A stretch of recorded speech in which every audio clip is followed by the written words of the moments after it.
Oke, kita akan membahas soal apa yang tadi kita bahas dari video sebelumnya. Kalau di video sebelumnya kita mengetahui tentang dua macam pattern, continuous pattern sama reversal pattern. Di video kali ini kita akan melihat secara visual seperti apa sih konsep dari reversal pattern dan continuous pattern. Basically, pattern-pattern yang akan lebih kita sering temui di market dan kita paling familiar ya, double top, double bottom, head and shoulder, inverted head and shoulder, rising wedge, falling wedge, ascending broadening wedge, descending broadening wedge. Jadi konsep dari reversal pattern seperti namanya, dia bersifat untuk pembalikan arah dari downtrend menjadi uptrend atau dari uptrend menjadi downtrend.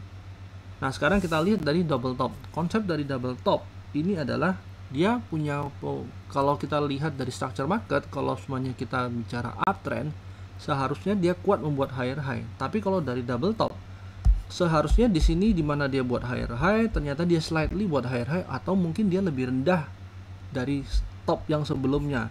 Nah, ini adalah tanda-tanda kalau dia tidak kuat untuk naik lebih tinggi. Maka dengan kita tahu dengan tidak kuatnya dia punya momentum kenaikan, ada chance dia buat reversal. Sama dengan double top, tapi kalau di double bottom konsepnya dibalik. Kalau double bottom harusnya dia kalau secara structure market dia buat low yang lebih rendah, tapi di sini dia tidak bisa buat low baru, tidak bisa buat lower low baru. Maka structure marketnya ini seharusnya ada chance dia buat reversal. Head and shoulder juga hampir sama, hanya saja kalau head and shoulder, konsep dari head and shoulder, kepala yang ada di sini sebenarnya adalah seperti false break-nya. Jadi kalau dilihat pertama kali dia naik dari konsep head and shoulder, waktu dia naik dia diiringin dengan penurunan yang signifikan yang sama dengan kenaikannya. Maka kalau dilihat kepala ini sebenarnya seperti dia punya false break. Nah, bahu kiri dan bahu kanannya umumnya dia sejajar, tapi kapan sih kita bisa bicara head and shoulder ini sukses? Saat dia break dari neckline-nya.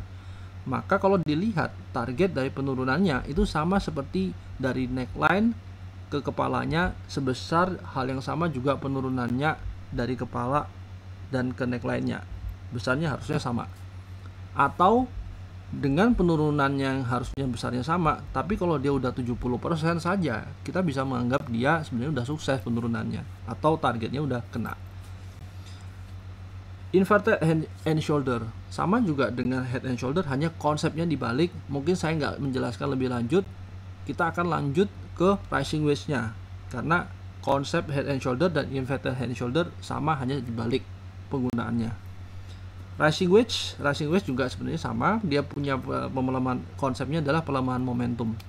Kalau dilihat structure market yang kita mau, kalau untuk buat uptrend harusnya bisa kuat buat higher high. Kalau di sini rising wedge ini kan waktu dia buat higher high dia nggak kuat lebih tinggi, waktu dia buat high baru dia nggak kuat lebih tinggi, tapi range dari pergerakan harganya semakin lama semakin kecil. Dengan kata lain, kalau pergerakannya semakin lama semakin kecil, kekuatan momentumnya sebenarnya melemah.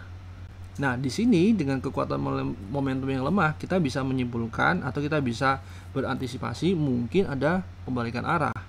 Karena yang kita harapkan untuk kenaikan uptrend itu kenaikannya diiringi dengan momentum yang makin lama makin besar. Tapi kalau makin kecil berarti dia mungkin tanda-tanda dia tidak kuat untuk kenaikan, untuk melanjutkan trennya. Falling wedge hampir sama, hanya saja konsepnya dibalik. Ascending broadening wedge juga, jadi setiap kali dia kenaikan, umumnya kalau ascending broadening wedge itu dia diiringin dengan penurunan yang cukup dalam. Kalau dilihat di sini, kenaikan yang kecil dibandingin dia punya trend atau semuanya high yang sebelumnya, lalu diiringi dengan bantingan yang cukup dalam atau retracement atau pullback yang cukup dalam, itu salah satu tanda kalau dia nggak kuat naik.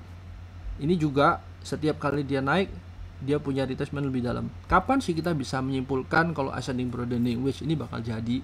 Saat dia break dari trendline yang di sini.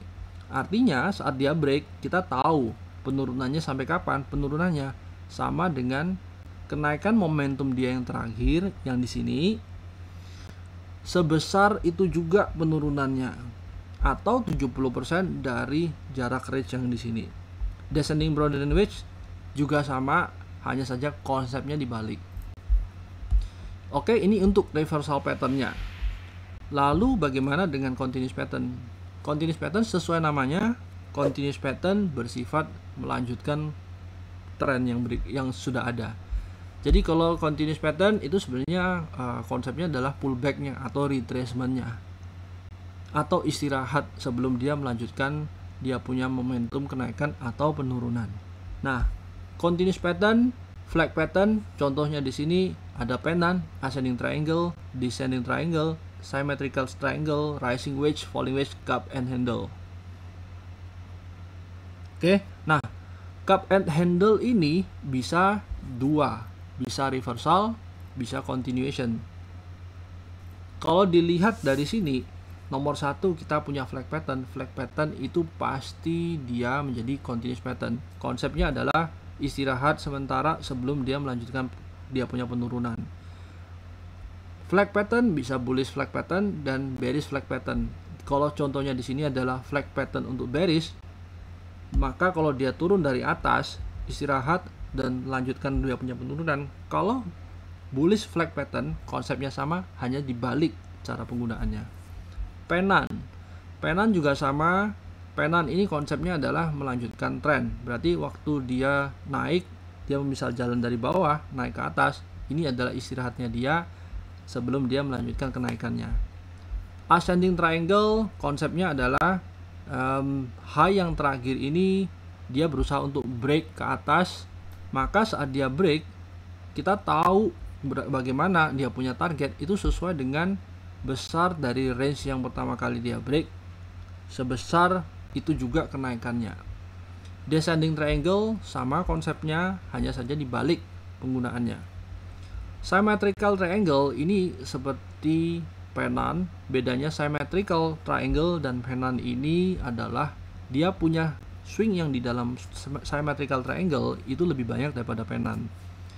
Jadi kalau semuanya untuk continuous pattern, mana yang lebih kuat, pennant atau symmetrical triangle? Pennant yang jauh lebih kuat, karena symmetrical triangle kalau dia kuat dia nggak boleh buat swing lebih banyak atau terlalu banyak.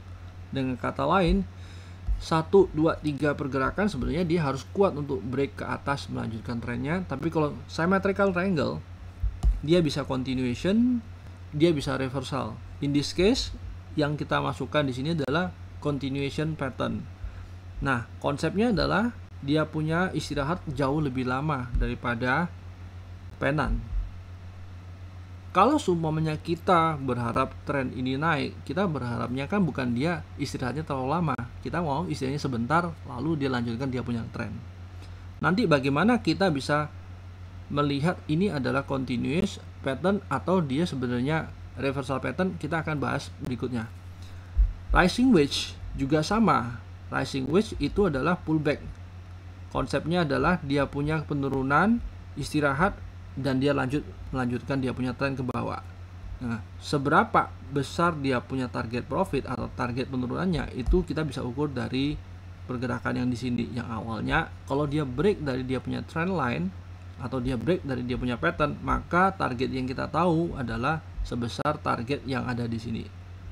Sama dengan rising wedge, kalau di falling wedge penggunaannya hanya untuk dia melanjutkan dia punya kenaikan. Kalau cup and handle itu sama juga, setelah ada pergerakan kenaikan dari downtrend menjadi uptrend, dia istirahat di sini, lalu dia break dari dia punya neckline, maka pergerakan yang ada atau target yang akan dicapainya adalah sebesar dia punya pergerakan dari low-nya ke neckline-nya di sini. Jadi bagaimana sih kita mau menggunakan chart pattern atau continuous pattern ini kalau memang ada beberapa yang double agent. Double agent itu seperti ini. Rising wedge itu double agent, bisa continuous, bisa reversal. Ascending broadening wedge itu bisa double agent, bisa continuous, bisa reversal. Symmetrical triangle itu bisa double agent, bisa continuous dan bisa reversal.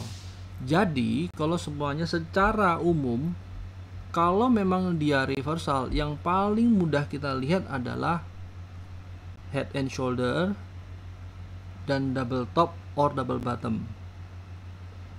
Nah, sekarang bagaimana kita mau menggunakan informasi yang kita punya dari konsep-konsep yang kita punya ini? Sama dengan Kalau kita belajar sebelumnya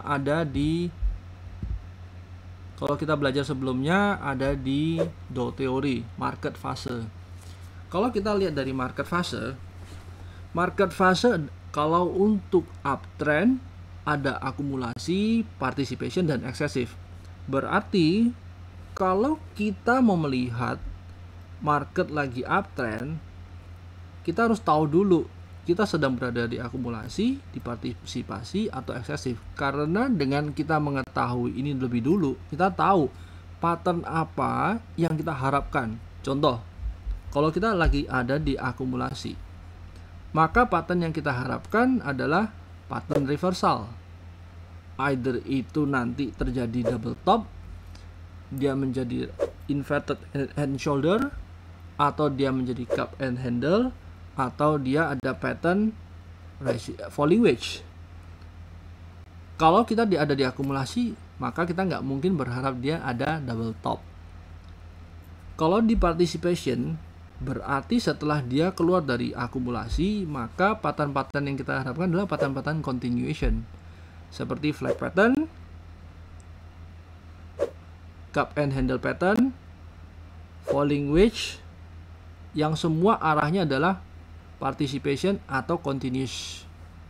Bagaimana dengan eksesif? Eksesif juga sama.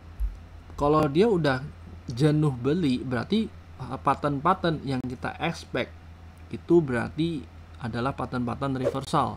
Kalau dia eksesif, berarti pattern yang kita harapkan seperti double top,